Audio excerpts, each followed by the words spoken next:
Hello friends, इस video में हम बात करने वाले हैं बिहार के प्राइमरी शिक्षक भर्ती में अपेयरिंग कैंडिडेट को लेकर। चाहे आप बीएड हो या फिर डीएलएड हो या फिर जो आपका सीटेट है इसमें हो, कि आपका कब तक जो है वो रिजल्ट आ जाना चाहिए, तब आप लोग यहाँ पर बीपीएससी प्राइमरी टीचर के लिए जो है आप एलिजिबल हैं। इसको लेकर यहाँ पर बात करेंगे। और यहाँ पर जो आपका रिजल्ट को लेकर है कि आपका ओरिजिनल रिजल्ट चाहिए या फिर जो आपका प्रोविजनल है, क्या उससे भी आपका काम चल जाएगा, या फिर जो आपका डायरेक्ट जो आपका इंटरनेट वाला तत्काल रिजल्ट होता है, क्या इससे आपका काम चल जाएगा, इसको लेकर बात करेंगे। और यहाँ पर एक जो आपका सबसे बड़ा डाउट है बीएड कैंडिडेट को लेकर कि जो आपका बीपीएससी प्राइमरी टीचर का डॉक्यूमेंट्स वेरिफिकेशन आने वाले समय में बहुत जल्द होने वाला है, तो क्या उसमें बीएड वाले अभ्यर्थी यहाँ पर जाएंगे या फिर नहीं जाएंगे, या फिर मान लीजिए आपको जाना चाहिए या फिर नहीं जाना चाहिए, इसको लेकर भी बात करेंगे। और यहाँ पर जो आपका बीपीएससी प्राइमरी टीचर का डॉक्यूमेंट्स वेरिफिकेशन का डेट है, इसको लेकर भी बात करेंगे। और इससे संबंधित जो आपकी महत्वपूर्ण बातें होंगी उसको भी हम यहाँ पर जो है वो देखेंगे। तो यहाँ पर देखिए, बेसिकली जो आपके महत्वपूर्ण होते हैं उसको हम यहाँ पर हर एक तरीके से जो है वो यहाँ पर ले लिए ताकि आपका किसी भी तरीके का डाउट ना हो और किसी भी तरीके का जो है आपका कंफ्यूजन ना हो। तो जल्दी से जो आपका महत्वपूर्ण होगा उसी को लेकर हम यहाँ पर जो है बात करेंगे। उससे पहले बता दें कि यदि आप इस प्लेटफॉर्म पे नए होंगे तो राइट टू एजुकेशन सोनभद्र को आप सब्सक्राइब जो है कर लीजिएगा। ये आप देख रहे हैं बीपीएससी की तरफ से बीपीएससी टीचर के संबंध में आपका ऑफिशियल जो है आपका नोटिस है।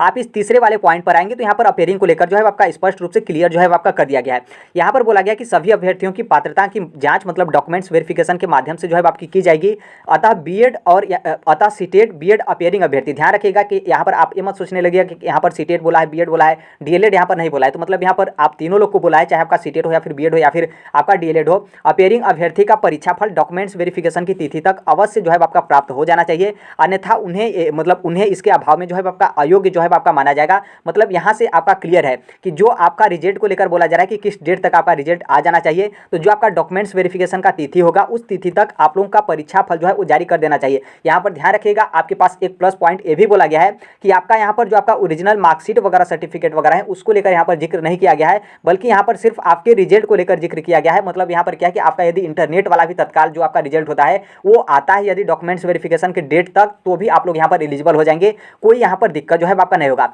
अब यहाँ पर अपेयरिंग को लेकर बात कर लेते हैं। तो हमने वहाँ पर बता दिया अपेयरिंग में आप डीएलएड वाले होंगे, बीएड वाले होंगे और यहाँ पर जो है आप सीटेट वाले होंगे। देखिए यहाँ पर डीएलएड को लेकर तो हमारे पास कई लोगों का मैसेज है जो 2021 से 2023 के बैच में है और उन लोग का अभी तक जो है आपका रिजल्ट नहीं आया है। खास करके यूपी वाले हमारे पास जो है मैसेज किए थे। तो देखिए आप यहाँ पर जो भी आप जो कॉलेज से हो या फिर जो भी आपका यूनिवर्सिटी हो या फिर जो आपका पीएनपी वगैरह है उन पर आप पूरा दबाव डालिए कि आप लोगों का रिजल्ट जो है वो जारी किया जाए, क्योंकि देखिए अभी भी जो है आप लोगों के पास पर्याप्त समय बचा है। क्योंकि अभी मान लीजिए 10 से 15 दिन जो है आपके डॉक्यूमेंट्स वेरिफिकेशन का डेट आने में जो है प्राइमरी का बचा हुआ है। फिर उसके बाद आपका प्राइमरी टीचर का डॉक्यूमेंट्स वेरिफिकेशन होगा, तो उसमें भी जो है आपके 15-20 दिन तक जो है आपके डॉक्यूमेंट्स वेरिफिकेशन चलेंगे। क्योंकि अभी आप देखेंगे जो आपका माध्यमिक और उच्च माध्यमिक का चल रहा है और इसमें खास करके मतलब खास करके नहीं, पूरे अभ्यर्थी जो है आपके बिहार के हैं और इसमें अभ्यर्थियों की संख्या भी जो है आपके कम है। उसके बाद भी इन लोग का 15 से 20 दिन तक जो है डॉक्यूमेंट्स वेरिफिकेशन चलेगा। तो अब आप समझिए कि प्राइमरी में बहुत ज़्यादा अभ्यर्थियों की संख्या है, तो डॉक्यूमेंट्स वेरिफिकेशन हमें लगता है कि कहीं आप लोग का एक आध महीने तक न चले, क्योंकि इसमें मैक्सिमम अदर स्टेट के भी अभ्यर्थी हैं। तो यहाँ पर आपके पास यदि सही तरीके से देखें तो 20 दिन से अधिक समय जो है आप लोगों के रिजल्ट को लेकर यहाँ पर बचा है। तो यदि मान लीजिए आप लोगों का 20 दिन तक मतलब 20 दिन के अंदर में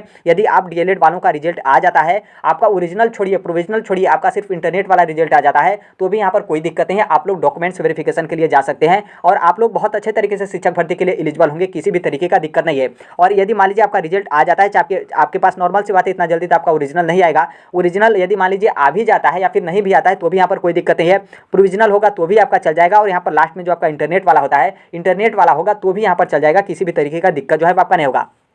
यहाँ पर बीएड को लेकर तो बीएड भी कैंडिडेट यदि आप लोगों का रिजल्ट नहीं आया है तो अपने जो आपका स्कूल होगा या फिर जो आपका बोर्ड होगा पूरा कोशिश करिए, पूरा आप दबाव डालिए कि आप लोगों का रिजल्ट जो है आपका जारी किया जाए, ताकि आपको डॉक्यूमेंट्स वेरिफिकेशन में मतलब किसी भी तरीके के डॉक्यूमेंट्स वेरिफिकेशन से पहले जो आपका डेट होगा उससे पहले जो है आप लोगों का यहाँ पर रिजल्ट आ जाना चाहिए। मतलब डॉक्यूमेंट्स वेरिफिकेशन में जाएंगे तो क्या होना चाहिए कि वहाँ पर क्या है कि वहाँ पर क्या है कि आप लोगों का रिजल्ट जो है आपका यहाँ पर जो है आपका होना चाहिए, मतलब डॉक्यूमेंट्स वेरिफिकेशन के समय पर। और यहाँ पर थोड़ा सा जो आपका बीएड वाला मैटर है, तो देखिए बीएड वाले मैटर को लेकर हम नीचे यहाँ पर बात कर लेंगे कि आपको जाना चाहिए या फिर नहीं जाना चाहिए। फिर उसी तरीके से सीटेट का है, सीटेट भी मतलब बहुत सारे कैंडिडेट सीटेट अगस्त 2023 का आप लोग एग्जाम दिए थे। तो देखिए सीटेट का हमें जहाँ तक पूरा मानना है कि आप लोगों का रिजल्ट नहीं आ पाएगा, क्योंकि देखिए अभी आज जब हम वीडियो में बात करें तो आज है आपका 7 सितंबर 2023, जो कि 10 दिन के बाद जो है आप लोगों का बीपीएससी प्राइमरी टीचर का भी जो है आपका स्टार्ट हो जाएगा, 10 या फिर 12 दिन वहीं आप समझ लीजिए। फिर यहाँ पर क्या है कि देखिए अभी आपका सीटेट का आंसर की नहीं आया है, आंसर की आने के बाद जो है आपके चैलेंज भी जो है आपके यहाँ पर लिए जाते हैं, जो कि चैलेंज भी आपका मतलब 7-8 दिन तक, मतलब 7-8 दिन तक जो है आपका चलेगा, अच्छा खासा पैसा वसूला जाता है। फिर चैलेंज आने के बाद आप लोगों का चैलेंज पे जो है आपका डिस्कस किया जाता है। फिर उसके बाद डिस्कस करने के बाद आप लोगों का रिवाइज जो है आपका रिजल्ट जारी, मतलब रिवाइज जो है आपका आंसर किया जाता है। रिवाइज जब आपका आंसर किया जाता है तो उसके बाद जो है आप लोगों का ओएमआर शीट भी जो है वो चेक किया जाता है, क्योंकि नॉर्मल सी बात है चैलेंज करने के बाद यदि मान लीजिए प्रश्न बदला है तो नॉर्मल सी बात है पहले यदि आपका ओएमआर शीट चेक हो जाएगा तो फिर ओएमआर चेक हो जाएगा तो फिर आपका ओएमआर शीट चेक करना पड़ेगा। तो इसलिए रिवाइज आंसर की होने के बाद, मतलब फाइनल आंसर की होने के बाद आप लोगों का आंसर शीट जो है आपका चेक होता है।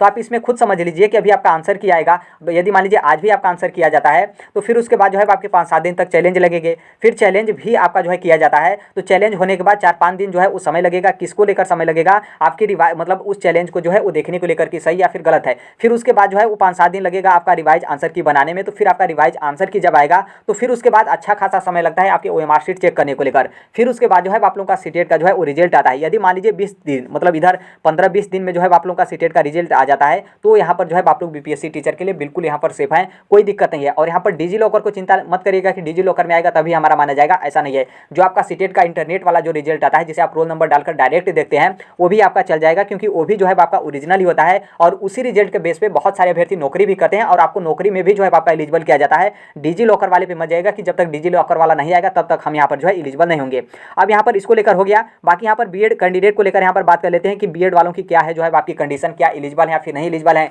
या फिर आपको यहाँ पर डॉक्यूमेंट्स वेरिफिकेशन में जाना चाहिए या फिर जो है आप लोगों को डॉक्यूमेंट्स वेरिफिकेशन में नहीं जाना चाहिए। देखिए यहाँ पर यदि मेरा माने थोड़ा सा आपको बुरा लगेगा, लेकिन यहाँ पर थोड़ा सा मतलब इसको मतलब सुनने की आप शक्ति जो है वो रखिएगा। ये आपका कल का न्यूज़पेपर है 6 सितंबर 2023 और यहाँ पर देखेंगे तो यहाँ पर साफ साफ जो है आपका स्पष्ट रूप से आपका क्लियर कर दिया गया है कि कुछ प्राथमिक शिक्षक अभ्यर्थियों द्वारा यह याचिका दायर की गई थी कि राजस्थान के मामले में कोर्ट द्वारा 11 अगस्त 2023 को दिए गए आदेश से बीपीएससी की बीती परीक्षा, मतलब 24-25 को जो आपका बीपीएससी प्राइमरी टीचर का एग्जाम हुआ था, अगस्त को ली गई प्राथमिक शिक्षक नियुक्ति परीक्षा को बाहर रखा जाए और इसमें डीएलएड के साथ बीएड अभ्यर्थियों का भी जो है आपका रिजल्ट प्रकाशित किया जाए। यहाँ पर बोला गया कि कुछ प्राथमिक अभ्यर्थी, लेकिन यहाँ पर आप जोड़ लीजिएगा बीएड अभ्यर्थी, क्योंकि नॉर्मल से बात है डीएलएड वाले यहाँ पर क्यों जाएंगे सुप्रीम कोर्ट में याचिका दायर करने की बीएड वालों का भी रिजल्ट जारी किया जाए। तो ये बीएड अभ्यर्थियों की तरफ से सुप्रीम कोर्ट में याचिका दायर की गई थी कि डीएलएड के साथ बीएड अभ्यर्थियों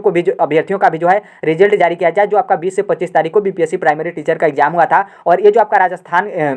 राजस्थान के संदर्भ में जो आपका सुप्रीम कोर्ट का निर्णय 11 अगस्त को आया था, तो ये आपका बीपीएससी प्राइमरी टीचर में लागू ना हो, क्योंकि यहाँ पर जो आपका सुप्रीम कोर्ट का डिसीजन था उससे पहले ही यहाँ पर बीपीएससी प्राइमरी टीचर का नोटिफिकेशन जो है आपका जारी कर दिया गया था। लेकिन यहाँ पर क्या है कि इस याचिका को, मतलब बीएड की तरफ से जो ये रिक्वेस्ट किया गया था सुप्रीम कोर्ट में, इस याचिका को सुप्रीम कोर्ट की तरफ से जो है आपका खारिज कर दिया गया है। और फिर एक बार जो है बताया गया है कि जो प्राइमरी होता है उसमें डीएलएड अभ्यर्थी एलिजिबल रहेंगे और बीएड अभ्यर्थी एलिजिबल नहीं रहेंगे। फिर उसके बाद जो बीपीएससी है, क्योंकि नॉर्मल से बात है बीपीएससी आपका एग्जाम कंडक्ट करा रही है, पूरा जिम्मेदारी उसको दिया गया है, तो बीपीएससी की तरफ से जो एजुकेशन डिपार्टमेंट है बिहार का, उनको यहाँ पर पत्र जो है वो लिखा गया है। और ये जो आपका सुप्रीम कोर्ट का डिसीजन है उस सुप्रीम कोर्ट के डिसीजन को भी यहाँ पर मतलब उसके साथ आपका अटैच किया गया, ताकि बिहार का एजुकेशन डिपार्टमेंट है कल को यहाँ पर बीपीएससी की तरफ से बीएड वालों को प्राइमरी से बाहर कर दिया जाता है तो वो आकर लड़ न जाए बीपीएससी से कि आपने हमें बताया नहीं। तो इसलिए बीपीएससी की तरफ से ऐसा किया गया है। हो सकता है कि 1-2 दिन के अंदर जो है आपका बिहार के एजुकेशन डिपार्टमेंट से भी जो है आपका क्लियरेंस मिल जाए कि बीएड वाले यहाँ पर एलिजिबल नहीं रहेंगे। बाकी यहाँ पर मतलब यहाँ ये आपका पहला पॉइंट हो गया। और दूसरा पॉइंट यहाँ पर आप देखेंगे जो आपके करेक्शन करने को लेकर, जो आपका यहाँ पर करेक्शन मतलब 9 तारीख से 11 तारीख के बीच में जो आपका करेक्शन करने का मौका मिला है किसको, जितने भी लोग अपना फॉर्म जो है बीएड से प्राइमरी का फॉर्म अप्लाई कर दिए थे और आपके पास डीएलएड का भी क्वालिफिकेशन है, तो उस बीएड को बदलकर आप यहाँ पर डीएलएड कर सकते हैं और उसके संबंध में जो आपका प्रमाण पत्र वगैरह है उसे आप अपलोड कर सकते हैं। तो इसका मतलब यहाँ से भी आपका कंफर्म हो गया कि प्राइमरी में बीएड वाले एलिजिबल नहीं रहेंगे, क्योंकि इसको इसीलिए जो है आपका रखा गया था कि मतलब बीएड से डीएलएड में बदलने को लेकर बाद में आपके अतिरिक्त में जो है आपका सूचना दिया जाएगा, जो आपका बीच में करेक्शन करने का मौका मिला था, जो कि अब यहाँ पर जो है आपका फाइनल कर दिया गया। तो इसका मतलब आप यहाँ पर थोड़ा सा भी तर्क लगाएंगे कि यहाँ पर क्यों इस तरीके का बदलने का मौका मिला है। जब बीपीएससी पीआरटी में बीएड वाले भी एलिजिबल रहेंगे, डीएलएड वाले भी एलिजिबल रहेंगे, तो यहाँ पर बीएड वालों का डिग्री बदलकर यहाँ पर बीएड वालों का डिग्री बदलकर डीएलएड में कन्वर्ट करने का मतलब कोई औचित्य तो यहाँ पर नहीं है। तो यहाँ से आपका साफ है कि यदि इस तरीके का बदलाव करने का मौका बीपीएससी की तरफ से दिया गया है तो इसका मतलब साफ है कि जो आपका मतलब लाइन हो या फिर रूट हो, यहाँ से एक संकेत दे दिया गया है कि बीएड वाले यहाँ पर प्राइमरी में शामिल नहीं होंगे। बाकी यहाँ पर जो आपका डाउट होगा कि क्या हमें डॉक्यूमेंट्स वेरिफिकेशन में जाना चाहिए या फिर जो है हमें डॉक्यूमेंट्स वेरिफिकेशन में नहीं जाना चाहिए बीएड वाले, तो देखिए मेरा यही मानना है, क्योंकि अभी तक आपका बीपीएससी की तरफ से ऑफिशियल नहीं आया है, भले ही जो आपका सुप्रीम कोर्ट की तरफ से याचिका आपका खारिज कर दिया गया है और बीपीएससी की तरफ से जो आपका लेटर भेजा गया है एजुकेशन डिपार्टमेंट के पास, तो ये सभी चीज़ों में जो है आपका ये नहीं लिखा रहता है कि बाहर होंगे या फिर अंदर, बस उनसे जो है अपना मन की बात या फिर जो भी उनका निर्णय है वो यहाँ पर लेने को लेकर किया गया है। तो ऑफिशियल तरीके से जो है आप इंतजार करिए, हो सकता है कि ऑफिशियल में जो है आपका क्लियर हो जाए कि आप अंदर मतलब आपको जाना है फिर नहीं जाना है। यदि बीपीएससी की तरफ से बुलाया जाता है कि बीएड अभ्यर्थी डॉक्यूमेंट्स वेरिफिकेशन के लिए आइए, तब यहाँ पर जरूर आप जाइएगा। जिस तरीके से आपको बुलाया गया था कि आप लोग पेपर देने के लिए आइए, तो यहाँ पर मैक्सिमम कैंडिडेट, मैक्सिमम नहीं, हमको लगता है कि लगभग सभी लोग यहाँ पर बीएड अभ्यर्थी प्राइमरी टीचर का पेपर देने गए थे। तो ये आपके ऊपर डिपेंड है, ऑफिशियल जो आपका नोटिफिकेशन या फिर नोटिस वगैरह होगा उसका जो है आप इंतजार कर लीजिए कि उसमें जो है आपका क्या किया जाता है, आपको बुलाया जाता है फिर नहीं। यदि बुलाया जाता है तो आप लोग यहाँ पर जरूर जो है वो डॉक्यूमेंट्स वेरिफिकेशन के लिए जाएगा। देखिए पीआरटी का डॉक्यूमेंट्स वेरिफिकेशन के डेट को लेकर तो बीपीएससी के जो चेयरमैन अतुल प्रसाद जी, उनका प्रेस कॉन्फ्रेंस देखेंगे तो उसमें साफ साफ आपका क्लियर बता दिया गया है कि 20 से 25 के बीच में, वो तो आपका बीएड और डीएलएड वाला मामला था, नहीं तो अब तक आपका बीपीएससी प्राइमरी टीचर का भी जो है डॉक्यूमेंट्स वेरिफिकेशन चलता। तो यहाँ पर 20 से 25 सितंबर के बीच में जो है आप लोगों को कभी भी जो है डॉक्यूमेंट्स वेरिफिकेशन के लिए बुलाया जा सकता है। लेकिन हमें जहाँ तक अनुमान है कि आपको पहले भी बुलाया जा सकता है, क्योंकि यहाँ पर जो आपका माध्यमिक और उच्च माध्यमिक का डॉक्यूमेंट्स वेरिफिकेशन है वो आपका 14 सितंबर को, मतलब यहाँ पर 12 या फिर 13 सितंबर के लमसम जो है आपका यहाँ पर समाप्त हो जाएगा। वहीं मान लीजिए एक आध दो दिन आप एक्स्ट्रा जोड़ेंगे तो 20, आप मान लीजिए 20 के आसपास से जो है बीपीएससी प्राइमरी टीचर वालों को डॉक्यूमेंट्स वेरिफिकेशन के लिए बुलाना स्टार्ट हो जाएगा। क्योंकि नॉर्मल सी बात है, ज़्यादा यहाँ पर गैप नहीं लिया जाएगा, क्योंकि ज़्यादा गैप लिया जाएगा तो जिनकी ड्यूटी लगी हो या फिर डॉक्यूमेंट्स वेरिफिकेशन का जो आपका सेटअप पूरा फैलाया गया हो तो उसमें मतलब उतना ज़्यादा गैप लिया जाएगा तो दिक्कत होगा। जैसे आपका माध्यमिक और उच्च माध्यमिक का डॉक्यूमेंट्स वेरिफिकेशन समाप्त होता है उसके तत्काल अगले दिन से ही जो है आपका बीपीएससी प्राइमरी टीचर का डॉक्यूमेंट्स वेरिफिकेशन आपका स्टार्ट जो है आपका हो जाएगा। तो इसे आप समझ लीजिएगा। बाकी मेरे अभी बताने का मतलब यही है कि आप पूरा डॉक्यूमेंट्स अपने पास प्रिपेयर कर लीजिएगा, ताकि जब डेट आए तो उस टाइम पे आप फड़फड़ाने मत लगेगा कि हमें अपने कॉलेज जाना है, हमें अपने बोर्ड जाना है, हमें अपनी यूनिवर्सिटी जाना है, वहाँ से हमें ओरिजिनल लाना है, अभी तक हम ला नहीं पाए। तो हर एक चीज़ अपने पास जो है डॉक्यूमेंट्स रख लीजिए। बाकी देखिए डॉक्यूमेंट्स वेरिफिकेशन में आपके कौन कौन से डॉक्यूमेंट्स लगेंगे तो पीछे का वीडियो जो है जाकर देख सकते हैं, चाहे आप बिहार के मूल निवासी हो या फिर आप अदर स्टेट के अभ्यर्थी हो। आप बीपीएससी प्राइमरी टीचर के लिए डॉक्यूमेंट्स वेरिफिकेशन में आपके कौन कौन से डॉक्यूमेंट्स लगेंगे तो उसका हम प्रॉपर अच्छे तरीके से वीडियो बना लिए हैं, तो पीछे जाकर वीडियो भी देख सकते हैं। बाकी कमेंट बॉक्स में जो है उस वीडियो का लिंक रहेगा,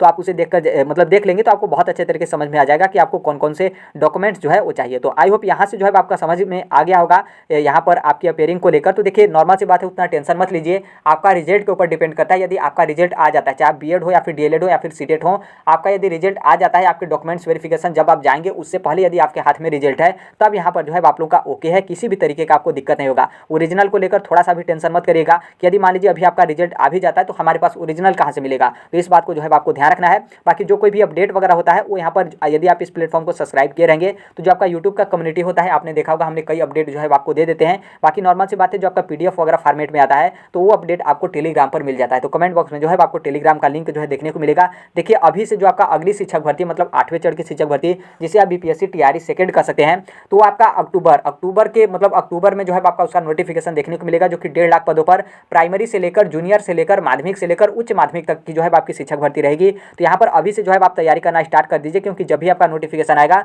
तो समय आपके पास नहीं मिलेगा तैयारी करने को लेकर। तो फिर उस समय जो है आप मत कहिएगा कि हमें समय नहीं मिल पाया, फिर आपको पछतावा के अलावा जो है कुछ भी वहाँ पर नहीं मिलने वाला है। तो आप भी यदि कॉम्पिटिटिव एग्जाम या फिर किसी भी आप टीचिंग एग्जाम की आप तैयारी करते हैं और खास करके यहाँ पर बिहार शिक्षक भर्ती की, तो आप इस platform right to education Sonbhadra को आप सब्सक्राइब जो है कर लीजिएगा। तो आई होप इसे जो है आप समझ गए होंगे। थोड़ा सा बीएड वाले अभ्यर्थी हैं उनको बुरा लग जाता है कि मतलब इस तरीके से क्यों बोला जा रहा है। देखिए नॉर्मल सी बात है, जो आपका सुप्रीम कोर्ट का डिसीजन है या फिर गवर्नमेंट जो कुछ भी करे वहाँ पर इस बात को जो है आपका रखा जाता है किस तरीके से गवर्नमेंट की तरफ से जो है आपका किया जा रहा है। अब ऐसा नहीं है कि सुप्रीम कोर्ट का डिसीजन आ गया, बिहार गवर्नमेंट का डिसीजन आ गया, बीपीएससी की तरफ से ऑफिशियल नोटिस आ गया, उसके बाद भी हम यहाँ पर बोले कि बीएड वाले एलिजिबल हैं, तो क्या मतलब ये थोड़ा सा भी सही है? नॉर्मल सी बात है, यहाँ पर सही जो है आपका नहीं है। तो देखिए जो कुछ भी आपका होता है वही यहाँ पर बोला जाता है। ऐसा आप कभी भी मत सोचिएगा कि आपके खिलाफ या फिर मतलब बीएड के पक्ष में या फिर डीएलएड के पक्ष में या फिर बीएड के खिलाफ या फिर जो है आपके डीएलएड के खिलाफ जो है यहाँ पर बोला जाता है। तो अभी तक के लिए यही अपडेट है। बाकी जो कोई भी अपडेट आएगा, इन्फॉर्मेशन आएगा, वो हम यहाँ पर शेयर कर देंगे। मिलते हैं अगले नेक्स्ट वीडियो में, तब तक के लिए thank you, bye bye, take care, all the best, thank you for listening, God bless you all, thank you.